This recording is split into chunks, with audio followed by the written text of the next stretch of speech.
عليه وسلم الغنى غنى النفس والصلاة والسلام عليك يا رسول الله الصلاة والسلام عليك يا حبيب الله আলহামদুলিল্লাহ। আজকে আমরা সাপ্তাহিক মুরাকাবা তালিম মে মাসের ৮ তারিখ শনিবার রাত ৯:১০ বাজে উপস্থিত হতে পেরেছি। তারাবির নামাজ আদায় করে আমরা সাপ্তাহিক মুরাকাবা তালিমে উপস্থিত হয়েছি। আল্লাহ আমাদেরকে বুঝবার এবং বোঝাইবার তৌফিক দান করুন। সকলে মনে মনে বলি আল্লাহুম্মা আমিন। উপস্থিত সকলের প্রতি সালাম, শান্তি বর্ষিত হোক। আজকে আমি মুরাকাবা তালিমের তালিমের বিষয় নিয়েছি যে মুরাকাবা কেন করব। আমাদের অনেকের মনের মধ্যে প্রশ্ন আসে মুরাকাবা কেন করব, আর তাই আজকের মুরাকাবা তালিমটাই হচ্ছে যে মুরাকাবা কেন করব এই বিষয়ে। আরেকটা বিষয় হচ্ছে যে আত্মার প্রাচুর্য কিভাবে রক্ষা করব। তো মুরাকাবা কেন করব, আত্মার প্রাচুর্য কিভাবে রক্ষা করব, এই বিষয়টা আমি আজকে ভালোভাবে বুঝিয়ে দেওয়ার চেষ্টা করব।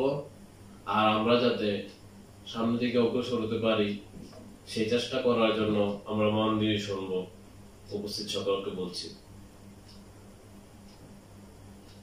আমি তালিমের শুরুতে বলেছি ভূমিকায় একটি হাদিস, কালান নবী ও রাসূলুল্লাহ সাল্লাল্লাহু আলাইহি ওয়াসাল্লাম, অর্থাৎ নবী সাল্লাল্লাহু আলাইহি সাল্লাম বলেছেন, আল গিনা গিনান নফসি, আত্মার প্রাচুর্যই আসল প্রাচুর্য। এখন আত্মার প্রাচুর্য কি আমরা জানি না, অধিকাংশ মানুষ আমরা জানি না আত্মার প্রাচুর্য কি। যখন বলি যে আত্মার প্রাচুর্যই হচ্ছে আসল প্রাচুর্য, তখন অধিকাংশ মানুষ জানে না। শয়তানের যে 4টা রূপ আছে তাও অধিকাংশ মানুষ জানে না। কিছুদিন আগে একজন দুনিয়াবি অনেক উচ্চ স্তরের শিক্ষিত, ওনার সাথে কথা হলো। উনি শুধু এতটুকু জানে যে রমজান মাসে শয়তান বন্দী থাকে, কিন্তু আধ্যাত্মিকতার মধ্যে যে শয়তানের আরেকটা কর্ম আছে সেটা উনি জানে না।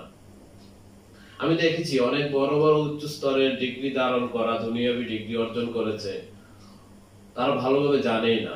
যেমন আমরা যখন হজে যাই, যারা হাজি হজে গেছে তারা একটা ফিলার কে অনুসরণ কইরা ঢিল মারে, ছোট শয়তানরে ঢিল মারে, বড় শয়তানরে ঢিল মারে হাজিরা। তো এই যে শয়তানকে ঢিল মারছে, এটার হাকিকত আছে। ওই হাকিকত শয়তান হচ্ছে সাধারণ মানুষের নফসের সাথে খান্নাস রূপে মিশে থাকা শয়তান। রমজান মাসে বাহির থেকে যে শয়তানটা শয়তানি করে তাকে বন্দী করে রাখা হয়, কিন্তু নিজ মানুষ, প্রত্যেকটা মানুষের, সাধারণ মানুষের সাথে যে খান্নাস, নফসের সাথে যে খান্নাস রূপে শয়তান মিশে আছে, এটা বন্দী হয় না। এটাকে সাধক নিজে মুসলমান বানাইতে হয় অথবা তাড়িয়ে দিতে হয়। এই জন্য মুরাকাবার প্রয়োজন। আত্মার প্রাচুর্যই হচ্ছে আসল প্রাচুর্য, অর্থাৎ এইটা হচ্ছে আধ্যাত্মিকতা। যাদের দুনিয়াবি সম্পদ আছে, মৃত্যুর পরে তারা এই সম্পদ নিতে পারে না, কিন্তু যাদের আত্মার প্রাচুর্য, আত্মার সম্পদ আছে, তারা জীবিত সহ সম্পদশালী, মৃত্যুর পরেও সম্পদশালী। এটা কেউ রাখতে পারে না। যেমন আমার যদি আত্মার প্রাচুর্য থাকে, আমার মৃত্যুর পরে কেউ ইচ্ছা করলেও আমার এই আত্মার প্রাচুর্য রাখতে পারবে না। কিন্তু দুনিয়াতে যদি আমি বাড়ি গাড়ি যা কিছু করি, সবাই আমার মৃত্যুর পরে সবকিছু রেখে দিবে, ভাগ বটরা করবে, কিন্তু আমার আত্মার যে প্রাচুর্য সেটা কেউই নিতে পারবে না, সেটা আমার সাথেই থাকবে।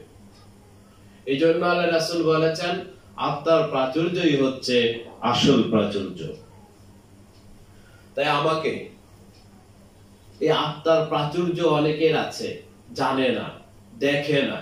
আচ্ছা আমি বলি, কোন অন্ধ ব্যক্তির সম্পদ আছে, এই সম্পদকে কিভাবে লুটে নিচ্ছে সে কি জানে? জানে না। মনোযোগ দেই, কোন অন্ধ ব্যক্তির যদি ধন সম্পদশালী হয়, তার সম্পদকে কিভাবে নিচ্ছে সে কি জানে? জানে না।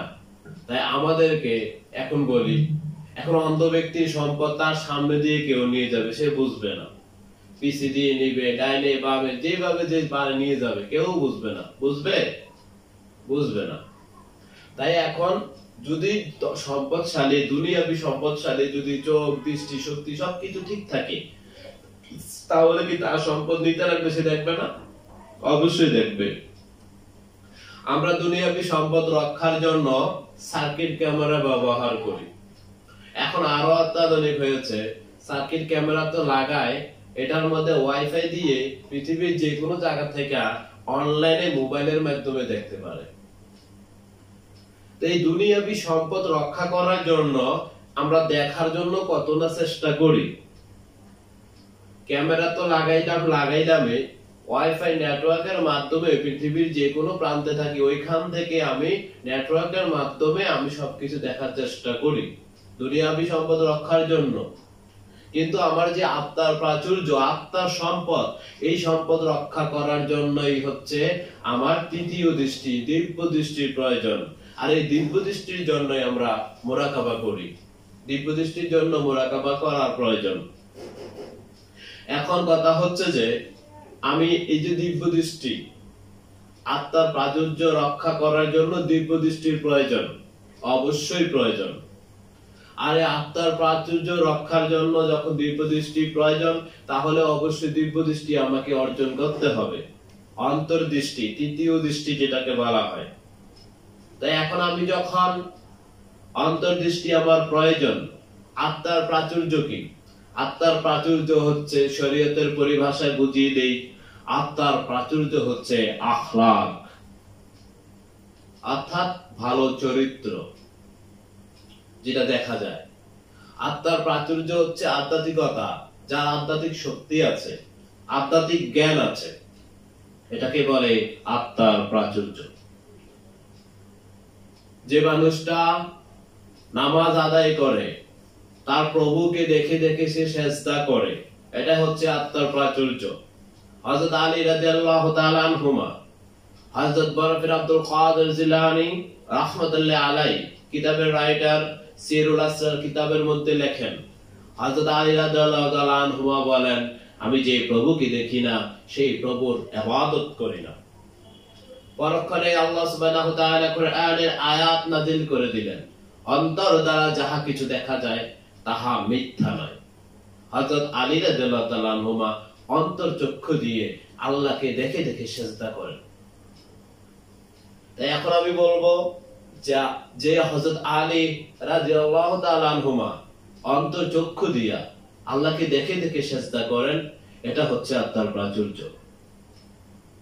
তিনির বিবি মা ফাতেমা জোহরা একজন সতী সাধ্বী নারী, এটা হচ্ছে আত্মার প্রাচুর্য। তিনি সন্তান জান্নাতি যুবকদের সর্দার, এটা হচ্ছে আত্মার প্রাচুর্য। যে সন্তান কারবালার ময়দানে খাঁটি মুসলমান চিনার জন্য দান করেছেন নিজের জীবন, ইমাম হুসাইন, আত্মার প্রাচুর্য। যাদের আত্মার প্রাচুর্য আছে তারা ছিনিয়ে নেয় না, তারা ত্যাগ করে, তারা ত্যাগে শান্তি পায়। এই জন্য আমার আত্মার প্রাচুর্য রক্ষার জন্য আমাকে মুরাকাবা করতে হবে, ধ্যান সাধনা করতে হবে, করে হেরা গুহার ধ্যান সাধনাটি করে আমাকে নিজের আত্মার প্রাচুর্য রক্ষা করতে হবে। যখন আমার দিব্য দৃষ্টি তৃতীয় দৃষ্টি থাকবে, পৃথিবীর যে কোনো প্রান্তে থাকি সেইখান থেকে, সেই স্থান থেকে আমি আমার পরিবার পরিজন সবাইকে দেখতে পাবো। আত্মার প্রাচুর্য কিভাবে নষ্ট হয়, আত্মার সম্পদ কিভাবে ক্ষতি হয়, আত্মার সম্পদ কিভাবে রক্ষা হয়, দুটোটা ব্যাখ্যা করছি। আমাদের দরবারের প্রতিষ্ঠাতা জাফর আলী শাহ রহমতুল্লাহ আলাইহি আমার পীর সাহেব মুসলিউদ্দিন শাহ মাদাজিল আলাইহি কাছে বললেন একজন দরবেশের কথা। ওই দরবেশ পানির মধ্যে নামাজি বিছাইয়া নামাজ আদায় করতে পারতেন। সমাজ এটা দেখে ওনাকে মহব্বত করত, উনি অনেক বড় বুজুর্গ এই হিসাবে ওনাকে সম্মান করত। ওনার মধ্যে ফখর এসে গেল, উনি ওনার বিবির সাথে ফখর করে কথা বললেন। ওনার বিবি ওনাকে বললেন যে শুধু আপনার গুণেই আপনি এত বড় দরবেশ? হ্যাঁ। না, আমারও গুণ আছে। আচ্ছা ঠিক আছে। ওনাদের কথোপকথনের মধ্যে যখন দরবেশ চলে গেলেন তখন দরবেশের বউ বলল, আচ্ছা ঠিক আছে, দেখেন আজকে যাই আপনার দরবেশগিরি থাকে কিনা। দরবেশের বউ জানালার গ্রিল দিয়ে চুলগুলি বাহিরের দিকে রেখেছে, রাস্তার সাথে ঘর, মানুষ আসা যাওয়া করে, দরবেশের বউয়ের চুল দেখলো। আর সবাই বলল বেগানা পুরুষগুলি যে দরবেশের বউয়ের চুলগুলি তো সুন্দর আছে। আজকে দরবেশ যখন পানিতে নামাজিটা বিছাইলো, ওই নামাজি পানির মধ্যে ডুবে যায়, দরবেশও ডুবে গেছে। দরবেশের দরবেশই শেষ, আখলাক নাই, চরিত্র নাই, আত্মার প্রাচুর্য ধ্বংস হয়ে গেছে। বুঝতে পারছি? এ হচ্ছে আত্মার প্রাচুর্য। তখন তিনি চলে আসলেন, আজকে তিনি দরবেশই শেষ, তিনি ভিজে গেলেন। এই জন্য আমাদের পরিবার পরিজন যাদের যেখানে দায়িত্ব আছে, প্রত্যেকটা স্থান থেকে আমাদের আখলাক রক্ষা করতে হবে, আমাদের চরিত্র ঠিক রাখতে হবে। এখন আমরা যখন মুরাকাবা করব, ধ্যান সাধনা করব, দুটি শক্তি আছে মুরাকাবায়। একটা হচ্ছে কাশফে বেজদানি, আর একটা হচ্ছে কাশফে আয়ানি। কাশফে বেজদানি হচ্ছে অনুভূতি শক্তি। অনুভূতি শক্তি সবার থাকে, অনেকের অনুভূতি শক্তি সঠিক হয় না। আর যাদের অনুভূতি শক্তি সঠিক না, তাদেরকে কোরআনে আল্লাহ সুবহানাহু ওয়া তাআলা বলেছেন অধিকাংশ মানুষ ক্ষতিগ্রস্ত যারা অনুমানের উপরে প্রতিষ্ঠিত। কিন্তু এই অনুভূতি শক্তির কথা বলা হয়নি এখানে। কিন্তু সাধকদের যে অনুভূতি শক্তি, ওইটা কনফার্ম, একদম সঠিক হয়, এটাতে কোনো অনুমান না। সাধারণ মানুষের বেলা হচ্ছে অনুমান, অনুভূতি শক্তি। আর যারা সাধক, যাদের কাশফে বেজদানি খোলে, তাদেরটা সঠিক হয়। যেমন আমি এইখানে ঝুরাচ্ছি ভ্রমণের জন্য, আমার রুমে যদি কেউ আসে, অনুভূতি শক্তি দ্বারা আমি বুঝবো যে আমার রুমে কেউ এসেছে, এটা হচ্ছে সঠিক। কিন্তু আমি বসে আছি মোবাইলে বা অন্য কোনো কাজ করছি, আমার একটা খোয়াব লাগলো যে আমার রুমে কেউ আসছে, আসলে কেউ আসে নাই, আমি অনুমানের উপর বললাম ওকে আসছে, এটা একটা অনুভূতি। কিন্তু আর আগেরটাও একটা অনুভূতি, কিন্তু দুইটা দুই রকম, একটা সত্য একটা মিথ্যা। তাই যারা সাধক তাদের অনুভূতি শক্তিটা থাকে সত্য। তাই আমাকে এই কাশফে বেজদানি যদি প্রথম অবস্থায় সাধক অর্জন করতে পারি, তখন আমি যেমন আমার পরিবার পরিজন, আমি নিজে আখলাক রক্ষা করতে পারবো। আমাকে আত্মার প্রাচুর্য রক্ষা করতে হবে, তখন আমি আত্মার প্রাচুর্য রক্ষা করতে পারবো। খামখেয়ালি করে শয়তানের খুশি মতো চলে নিজের আখলাককে নাশ করে দেওয়া, নিজের আত্মার প্রাচুর্য হারিয়ে ফেলা। সমাজে প্রচলিত যুগে যুগে, প্রত্যেকটা যুগে যুগে সমাজের মধ্যে আছে বেবিচার। কিন্তু কখনো আমাকে সমাজ ভয় করা চলবে না। আমি নিজে অবশ্যই একমাত্র আল্লাহকে ভয় করতে হবে, আর নিজের আত্মার প্রাচুর্য রক্ষা করতে হবে। নিজের আত্মার যত সম্পদ আছে, আত্মার যত প্রাচুর্য আছে, আরো বেশি বেশি অর্জন করতে হবে। আর এই আরো বেশি বেশি আত্মার প্রাচুর্যশালী হতে হলে আমাকে বেশি বেশি ধ্যান সাধনা করতে হবে। ধ্যান সাধনা ছাড়া আত্মার প্রাচুর্যশালী হওয়া যাবে না। ধ্যান সাধনা ছাড়া আত্মার প্রাচুর্যশালী হওয়া যাবে না। ধ্যান সাধনা ছাড়া আত্মার প্রাচুর্যশালী হওয়া যাবে না। ধ্যান সাধনা ছাড়া আত্মার প্রাচুর্যশালী হওয়া যাবে না। ধ্যান সাধনা ছাড়া আত্মার প্রাচুর্যশালী হওয়া যাবে না। এখন কথা হচ্ছে যে আত্মার প্রাচুর্য কিভাবে রক্ষা করা, এখন মুরাকাবা কেন করব, আর মুরাকাবা করে আত্মার প্রাচুর্য আবার কিভাবে রক্ষা করব।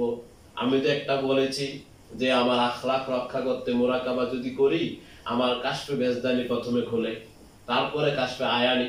কাশফে বেজদানি হচ্ছে যে অনুভূতি শক্তি, এটা অবশ্যই সঠিক হয়।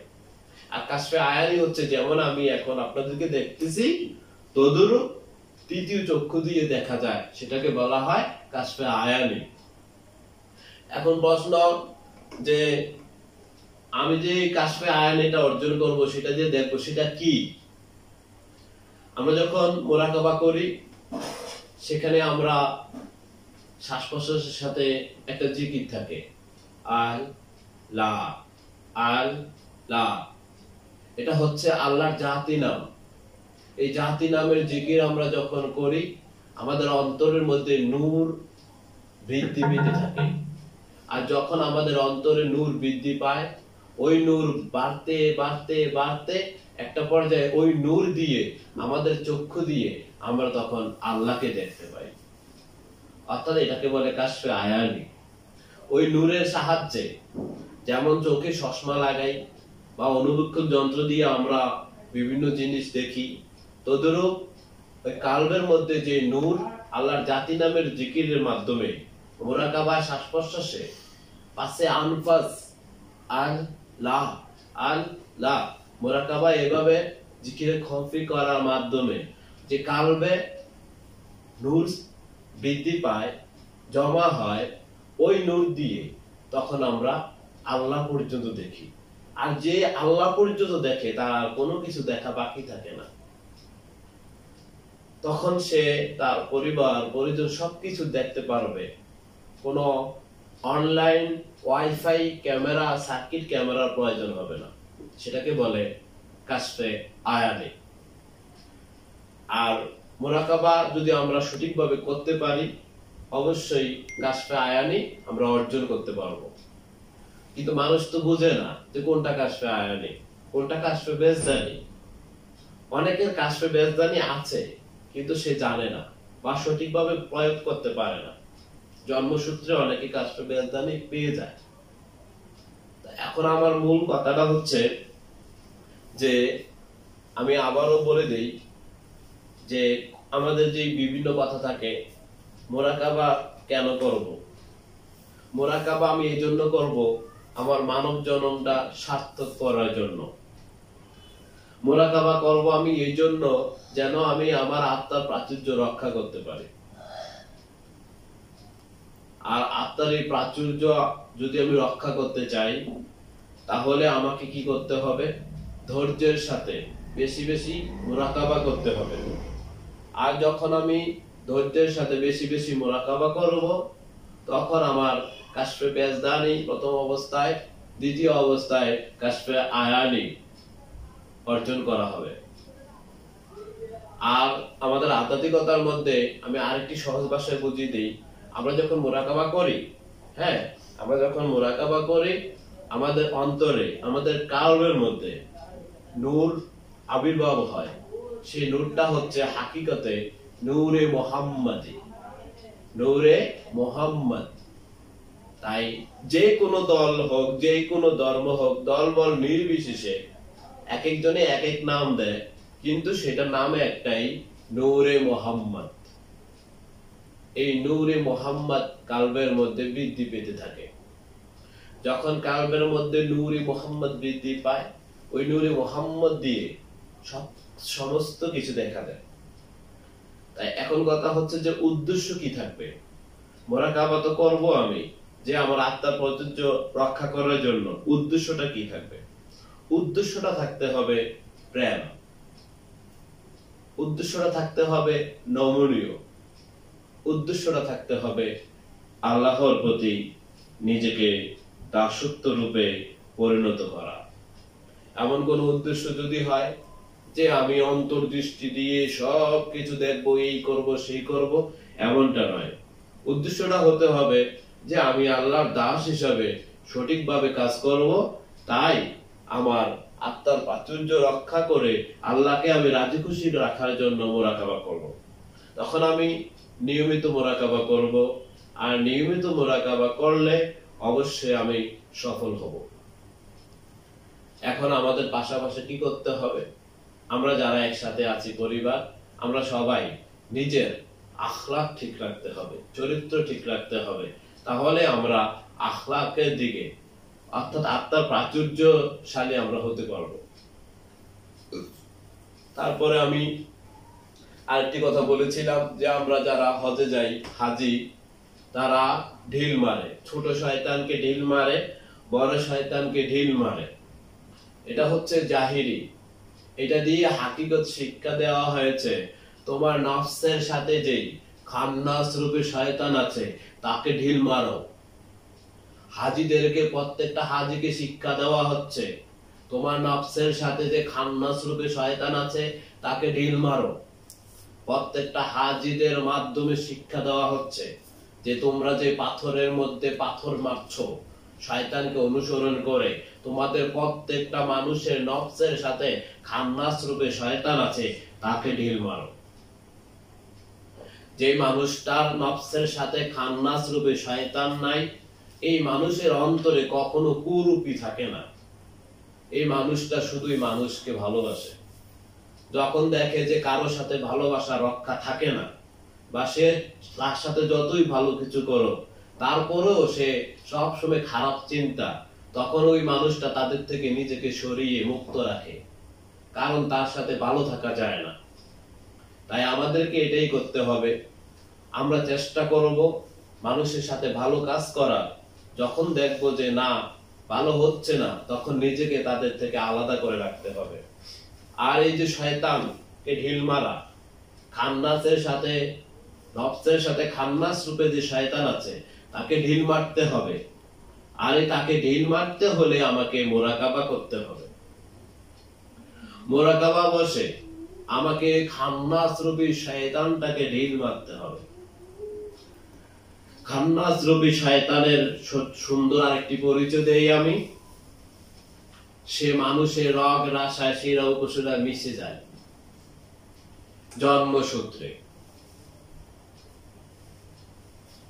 আমরা যখন শরবত বানাই, পানির সাথে চিনি দেই, যেমন লেবুর শরবত যদি বানাই, লেবু দেই, চিনি দেই, দিয়ে চামচ দিয়ে নাড়া দেই, একাকার হয়ে যায়, শরবত হয়ে যায়। তদ্রূপ সাধারণ মানুষ সন্তান জন্ম দেয়, আর তখন তারা বেহুশের মতো থাকে, তাদের হুঁশ থাকে না। তখন তাদের সাথে তৃতীয় ব্যক্তি শয়তান থাকে, মা বাবা তৃতীয় শয়তান। এই তিনজনের কর্মের ফলে সন্তান যখন দুনিয়াতে আসে, সে মানুষ এবং শয়তানের সন্তান হয়। তখন তার নফসের সাথে খান্নাস রূপে শয়তান থাকে। আর ওই আধ্যাত্মিক সাধনা, হেরাগুহার ধ্যান সাধনার মাধ্যমে ওই নফস থেকে খান্নাস রূপে শয়তানটাকে তাড়াতে হয়। ওই দেশে জন্মসূত্রে শয়তানের আওলাদ, আর এই শয়তানের আওলাদটাকে সে আধ্যাত্মিক সাধনা করে মুসলমান বানিয়ে ফেলতে হয়, হয়তোবা তাড়িয়ে দিতে হয়। এই জন্য আমাকে মুরাকাবা করতে হবে। মুরাকাবা বেঁধে রেখে নিজের নফসের সাথে মিশে থাকা খান্নাস রূপে শয়তানটিকে তাড়ানো যাবে না। মুরাকাবা বেঁধে রেখে নিজের আত্মার প্রাচুর্য রক্ষা করা যাবে না। তাই আমাকে অবশ্যই কষ্টটি করতে হবে। কষ্ট ছাড়া কখনো আমার এই মানব জন্ম সফল হবে না। আমরা আজকে বিষয়টাই ছিল যে আমরা মুরাকাবা কেন করব। অনেকের মনে প্রশ্ন জাগে, অনেকে আবার বলে মুরাকাবা কেন করব। দুনিয়াবি অনেক শিক্ষা দীক্ষা নিয়েছে যে শয়তান যে আরেকটা আছে, জন্মসূত্রে নফসের সাথে মিশে ওয়াসওয়াসিল খান্নাস, সেটার পরিচয় সবাই জানে না।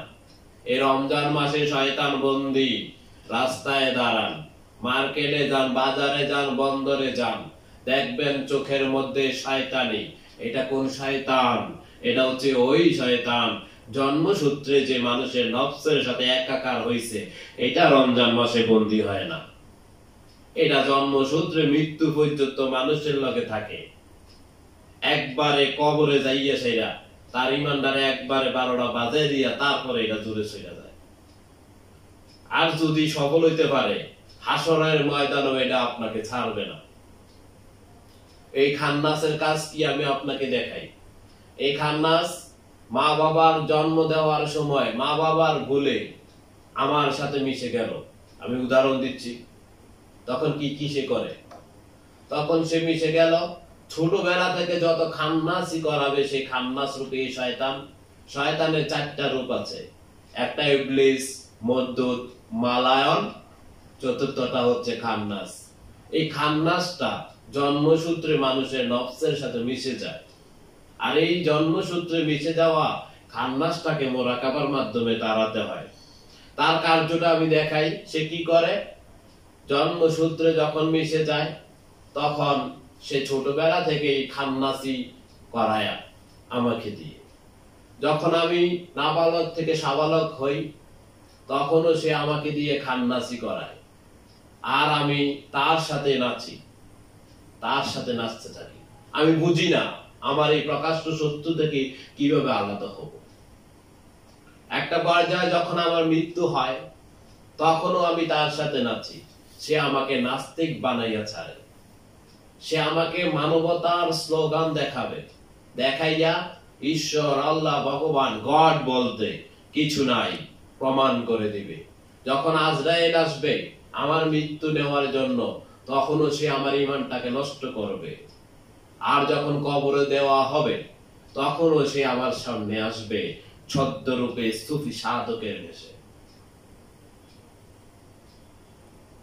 আর তখন যদি সে সফল হয়, হাসরের ময়দানে যখন মিজান কায়েম হবে তখন আমাকে যদি বলে জাহান্নামের দিকে যাও, আমি যদি জান্নাতের দিকে যাইতে চাই, তখন সে আমাকে এভাবে ধরবে হাতের মধ্যে খাবলা দিয়ে, বলবে যে দুস্থ বন্ধু, দুনিয়াতে তুমি কত দুঃখ কষ্ট পেয়েছো, আমার কুমন্ত্রণায় চলে আজকে তুমি আমাকে ছেড়ে যাইতে পারবে না দোস্ত, আমার সাথে চলো জাহান্নামে। এই খান্নাস রূপটাই মানুষের জন্য বড় ভয়ঙ্কর। এটার নামে হচ্ছে আধ্যাত্মিকতা। রমজান মাসে খান্নাস রূপে শয়তানকে বন্দী করা হয় না। ঝড় বৃষ্টি তুফানের সময় যে ঢিল মারা হয়, সেইটা যে ঠাড়া আমরা যেটা দেখি, ঠেড়া মারে, বাংচিরিকের সাথে গুম করে একটা আওয়াজ হয়। আহাদ নামক এক ফেরেশতা আছে, সে ঢিল মারে, অর্থাৎ শয়তানকে যে ঢিল মারে সেটা ঠাড়া আমরা বলি, ঠেড়া মারে। যে শয়তানরা যখন ঢিল মারে, বৃষ্টির সময় রহমতের ফেরেশতারা আসমানের দরজা খোলা হয়, শয়তান দুনিয়া থেকে চলে যেতে চায়, তখন ফেরেশতারা শয়তানকে আগুনে চাক্কা দিয়ে ঠেড়া মারে। তখন ওই শয়তানরা যে মানুষের মধ্যে যে লুকায়, ওই মানুষের উপরে যদি ঠেড়াটা পড়ে, শয়তান অনুসরণ কইরা, তখন ওই মানুষটাও মারা যায়। শয়তান যদি গাছের মধ্যে ফলায়, ওই গাছের মধ্যে যদি ঠেড়াটা পড়ে, ওই গাছটাও মারা যায়, জ্বলা যায়, অর্থাৎ মারা যায়। কিন্তু প্রকৃত অর্থে যে মানুষটা নিজেরে দেখে না, তার রূপেও শয়তান আছে, তার মধ্যেও খান্নাস রূপে শয়তান আছে, কিন্তু ঠেড়াটা খান্নাস রে মারে না, ঠেড়াটা মারে ইবলিস রে। তার 4টা রূপ আছে। সে যে ইবলিস রূপে যে শয়তানি করে ওইটারে মারে ঠেড়া। যে ইবলিস রূপে সে আদমরে সেজদা করে নাই, কিন্তু যে খান্নাস রূপে যে মানুষকে ক্ষতি করে এটারে ঠেড়া মারে না, এটারে মারতে হইব আমি নিজে। তাই শরীয়তের হজের মাধ্যমে শিক্ষা দেওয়া হয়েছে, শয়তানকে ঢিল মারো হেরা গুহার ধ্যান সাধনার মাধ্যমে। তোমার খান্নাসে মিশে থাকা, তোমার নফসে মিশে থাকা খান্নাস রূপে শয়তানটাকে ঢিল মারো।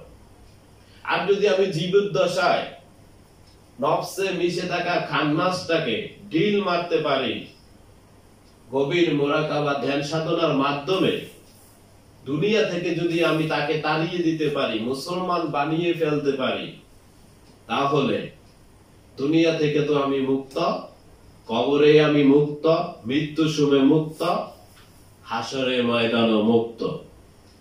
তাই তাকে তাড়াতে হবে। তাকে বন্ধু বানাইয়া রাখা খুবই কষ্টকর।